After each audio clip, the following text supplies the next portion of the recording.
Not too many at a time, girls. Come on. I don't want you all running around there and piling up. Not too many left now. Don't know if I'm going to be able to stop them. Well, hello everyone, and welcome back to the channel. Beautiful 20 millimeters of rain overnight. For you guys in the old world, that's 3/4 of an inch, thereabouts, which is just perfect. Should really kick things into gear now, hopefully. Feed situation around the farm is, we're not tight. We're just struggling for quality feed to feed lambs, and this here is sort of kind of evident of that. Underneath it's actually quite nice and green, but they've got on top of this really well. You might remember a few videos back I showed you it was really rough up here and they weren't wanting to eat it. Well, that bit of rain we had sort of freshened things up a bit, and yeah, now they've eaten a whole lot more of it, which is good because now I can top it, get rid of all these bloody thistles in the seed head, and this nasty stuff here. So that's a big sucker, that one. Crikey. That is a thing called ergot. If the camera would just focus, please. A little bit better. Hang on.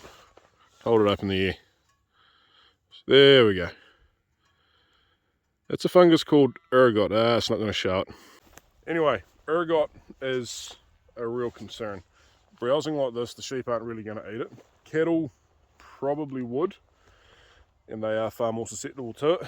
But anyway, fungus grows on lots of grass plants, but ryegrass seems to be quite susceptible to it, and it causes blood issues, basically blood clots, all sorts of other issues, and yeah, not good for animals. And cattle, I think if cattle eat 3 of those wee black things in the space of a day or something, it can be enough to kill them, but it can take a month or 2 to actually show up. So yeah, gotta be a bit careful with that. Anyway, get rid of all that.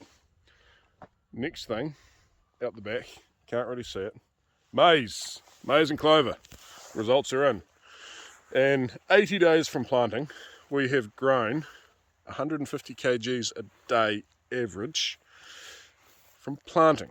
That's unreal. So bearing in mind the stuff took 10 days to come out of the ground, yeah, and obviously the first few weeks it's not grown very much, and we did have a bit of a cold snap which slowed things down. So for a fair bit of the time it's in the ground, it's probably been doing more like 200.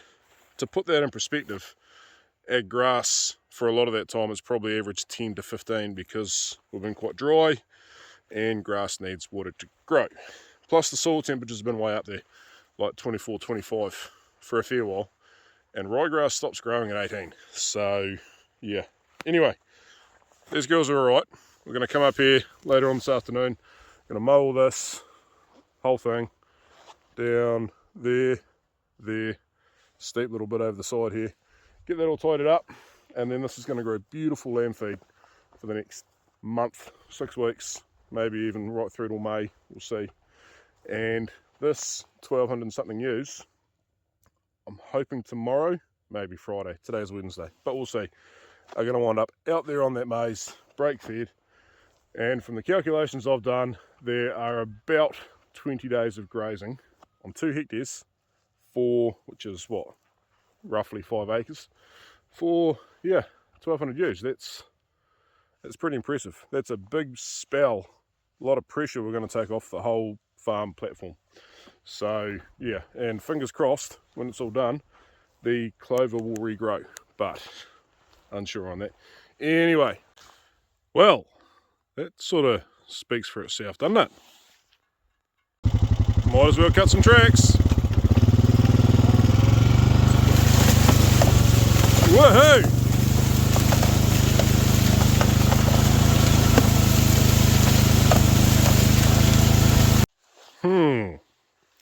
Think we're going to have some trouble here.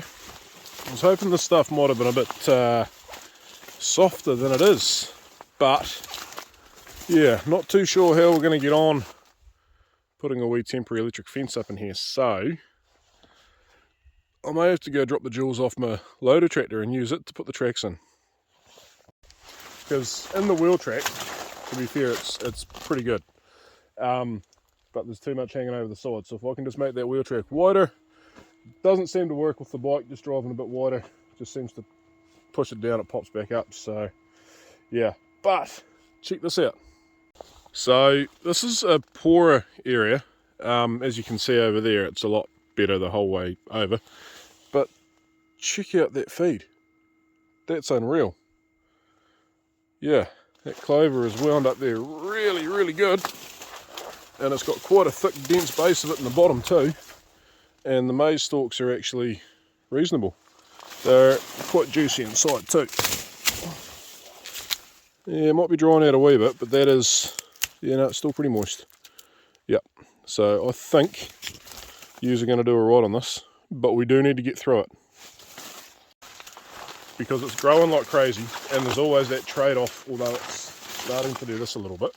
So maybe it might stop growing a bit, but either way, always that trade-off between yield and quality. The more yield you've got, the lower the quality is. So yeah, we may have possibly left this a wee bit too late.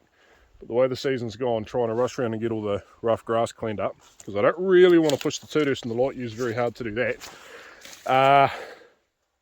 This is where we're at. So 2-3 weeks gone. It's a huge relief for the rest of the farm, and yeah, I think we'll be right. There we go. How did we live before rattle guns? Damn, they're great things. Well, here we are. Now this bridge we've got to go across, not this gateway, the bridge ahead of us, is a little bit dodgy. I know it will hold the tractor, but it still scares me. It's a couple of 450mm RSJs or I-beams or whatever you call them. But it has seen some damage over the years. My father took a fully loaded dump truck over it, and that was 15 tonnes. And the back wheels are going to be centred pretty much bang on over the beams, and the back wheels are where the big weight is. But it's still pretty eerie feeling. We made it. Right. Let's see what happens here. Go and try and put some better tracks in.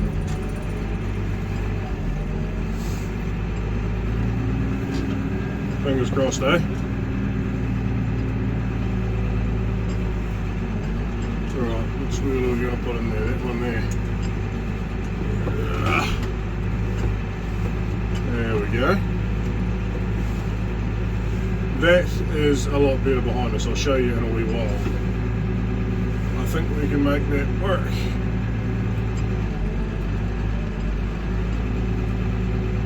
And we don't have to worry about going two ways, because going two ways was going to destroy my motorbike with the corn stalks facing the front of the bike when you go back over the second time. I did not like that one bit.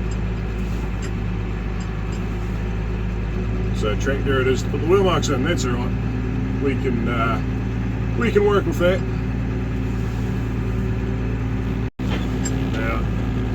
Now just around the corner here we've got our little sweet corn patch, which is pretty much a failure, but I'm not entirely sure, so we're going to give it a chance because I like corn, and there are plenty of cobs growing on those plants. I'm just not too sure how big they're going to get, but we'll have a wee bit of a look at that later, and maybe you guys might be able to tell me whether it's worth holding on to them or whether we just graze it, because there's a bit of stock feed there as well. Although I don't really want the sheep eating those cobs either. Don't know what the risk is there.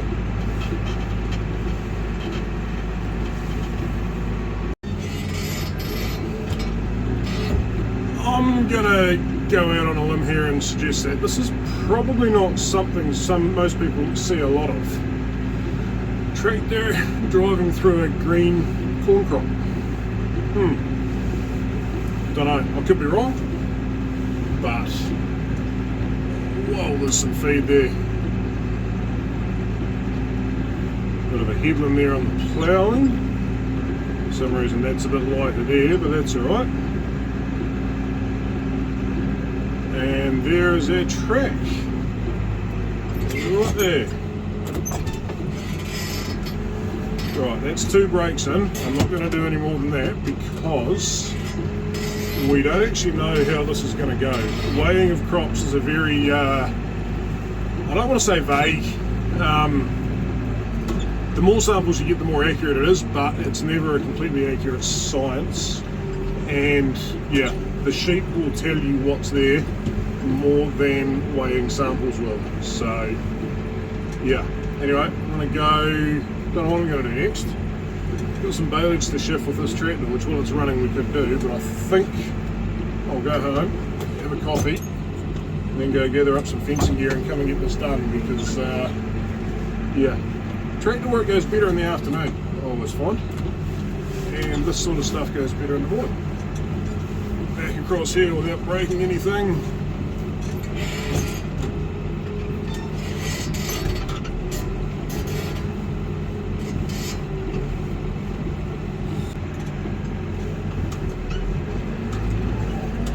Done. Might go through the neighbour's boundary gate next time though. Right, so the sun's come out. That's awesome. Halfway through putting up the first fence, but we're over here at the sweet corn, which is obviously a lot lower, but I want your guys' opinion on this, because I want it to work, but if it's not going to work, we may as well eat it, because there's all this bloody clover under here. And yeah, so tell me what you guys think of this. I've never grown sweet corn before, especially not out in the field. Are these viable? So obviously we're well past testing stage. Silks are out, but if I come in here, I'll just open this up off camera and then show you. Is that ever going to make it to be a viable cob of sweet corn that is worth cooking and eating? Because I honestly don't know. I'm thinking possibly not, but if there's even a chance that they'll get to a decent size, because I don't know, they look reasonable in count, but yeah, just they're a bit young yet. Are they going to mature okay, or are they just going to stop? We should still be a good month, 6 weeks away from any frost, hopefully. So yeah, what do you guys reckon? So there we go, guys. Creek is all fenced off the whole way around.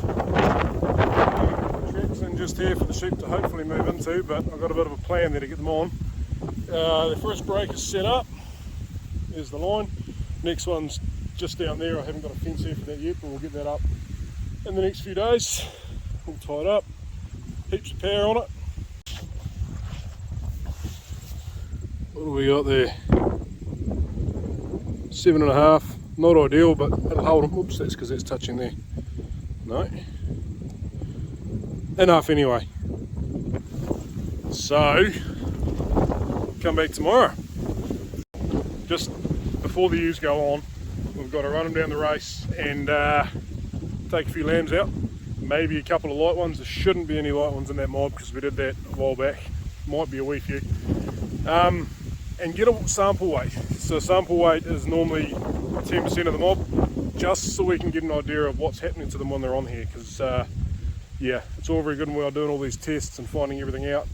If you put the sheep on here and they don't do any good, probably no point on it.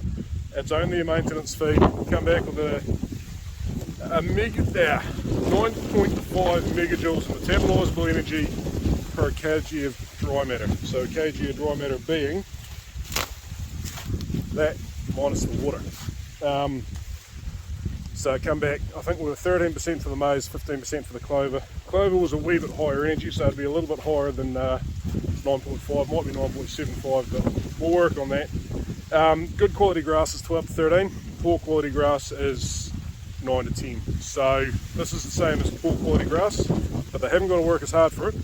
It's all there and available in front of them. So yeah, and obviously we've got a huge yield.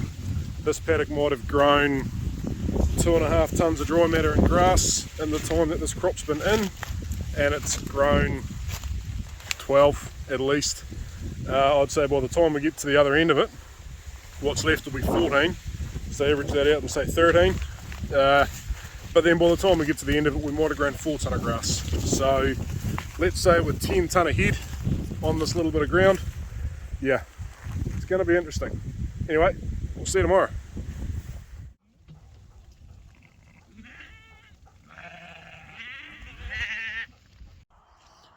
Well, there's those lambs out of the road. So let's go and get these ewes. Here they come.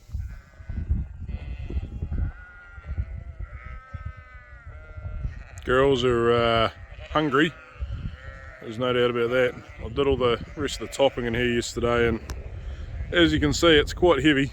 It's probably not too bad actually, but yeah, some of the other stuff you can see around, it's lying almost like a crop of hay or baleage, but it's not worth baling, so there's no point doing that. We don't need the bales. Not economical to ship them up to the North Island where they've just had a hell of a time, so yeah, leave it to rot back into the soil, I guess. Pearl. Anyway, girls are on the move.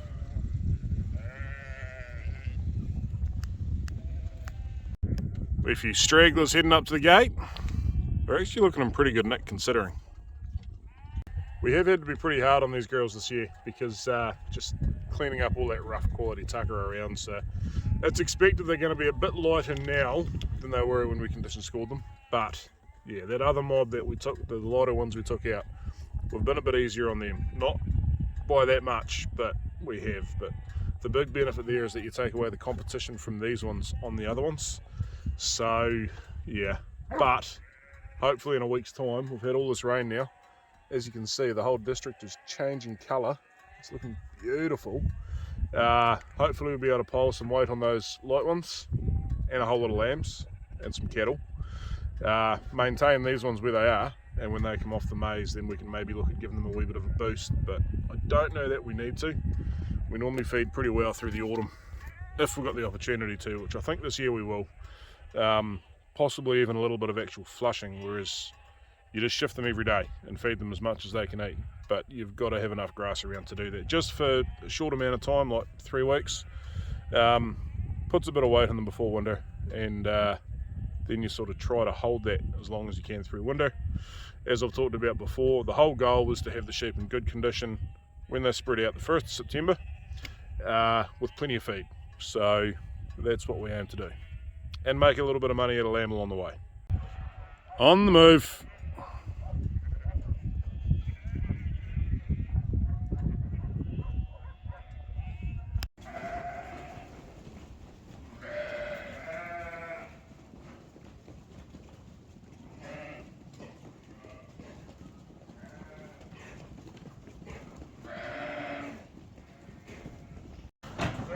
So we're just going to weigh a sample of these ewes, 10% they reckon, just to get an idea of what they do when they're on the maize. It's worth noting right now that they are quite empty. Hang on a sec, no, she's going to go. So those weights will not be that accurate, and we'll just have to try and make sure they're not too full when we weigh them afterwards. There's a good one. So yeah, we'll do 120, see where we're at. Right. So we've got 132 ewes weighed at an average weight of 71 kilos, which is light enough to be fair. As you would have seen there's a lot of 80, 85, even a couple of 90s gone through. I'm a bit conscious that our sheep are getting smaller, and they've spoken to the ram breeder about it, and they're really happy to hear us say we want bigger sheep, because everyone wants smaller sheep.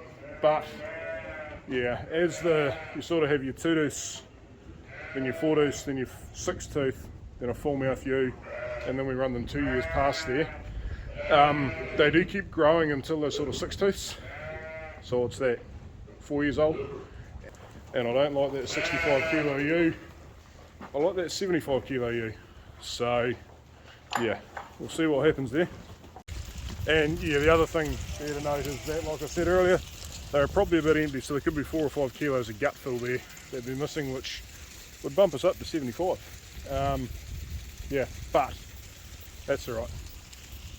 I'm only doing that because a whole lot of people want me to do it. I'm not actually worried myself, but it does give us a bit more data as to whether this is worth doing or not, because it is a bit of a new thing. Not really. Like the different types of crops have been done for a while now, but this particular one, I'm not aware of it having been done in the past. So yeah, but I'm confident. Quietly confident, because there's a few nerves going on.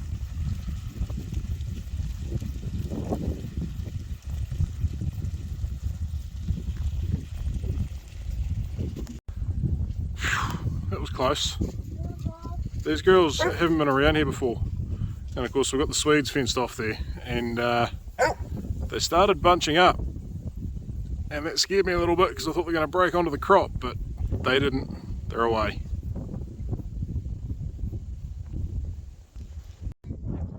There we go, girls are out here, going to fill up. You can just sort of see in some of them, the back sort of half of the body is quite hollowed out. And that's just because they're not completely empty, but they're emptied out a fair bit. So they're going to stay here for an hour or two. Beautiful juicy grass. There's 9 hectares here, so 90,000 square metres. So they've got plenty of area to fill up. They're hungry, they're going to eat fast. Come back after lunch, might be an hour and a half, and right there. There's the maize, that's where they're going. Well guys, time has finally come.